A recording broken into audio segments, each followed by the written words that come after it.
will discuss about discrete logarithm problem and its applications. This is regarding mathematics. You would have studied discrete algorithm in your mathematics subject. So here in cryptography also we have to do some mathematical operations using discrete logarithm. See this is let P discrete log problem. Let P be prime and G be primitive root of P.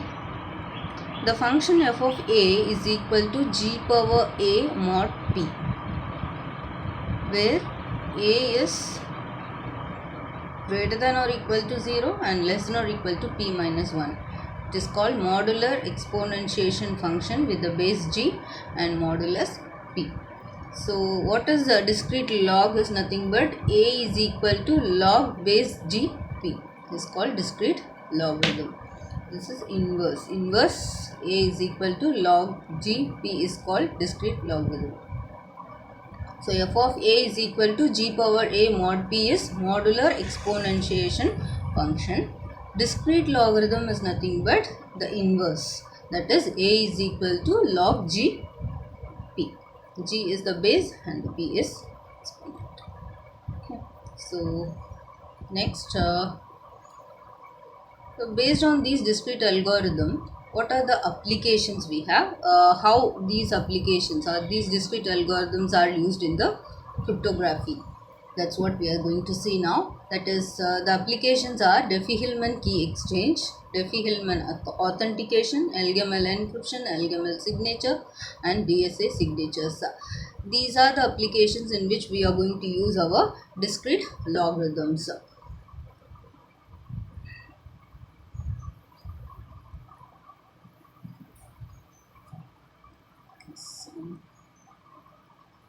The next slide.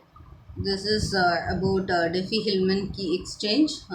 Here we are going to see how this Diffie-Hellman key exchange works. What is the use of key exchange?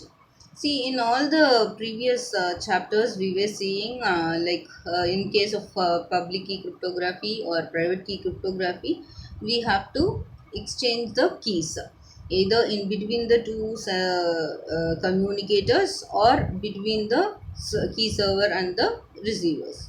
One of the communicators, the key should be exchanged.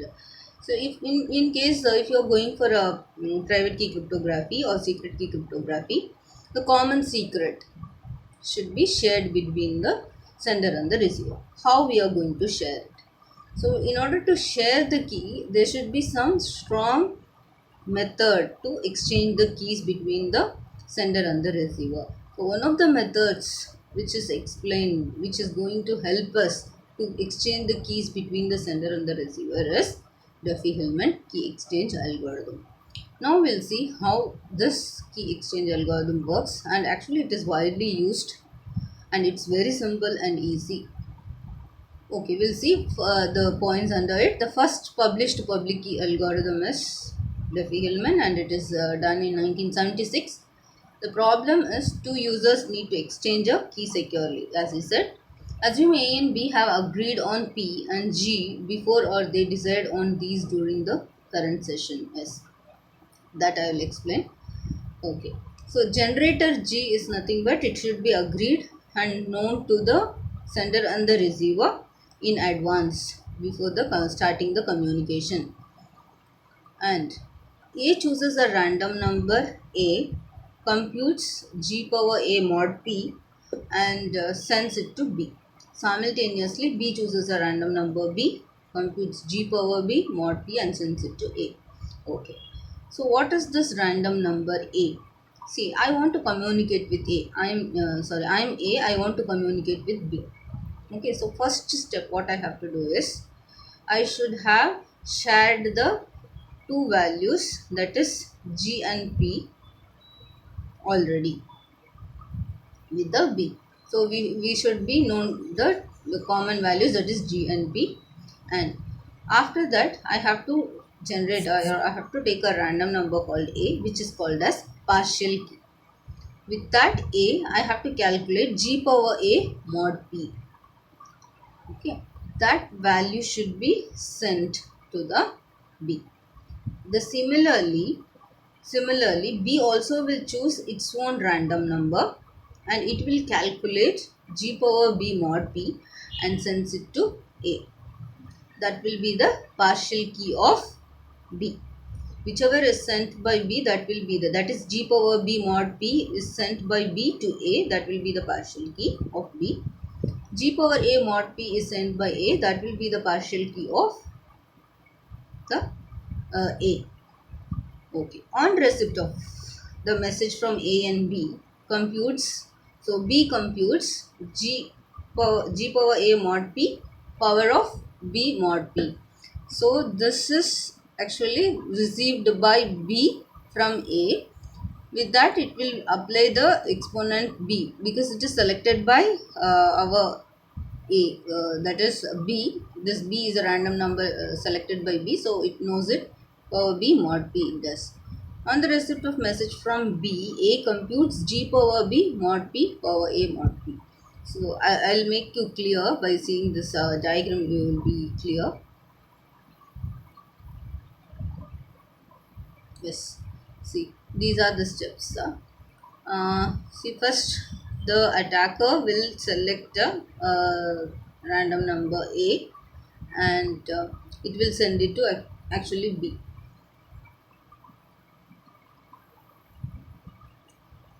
And yes, A chooses A. The sender A chooses A, and it computes G power A mod P. This will be the partial key of A. It sends this to B.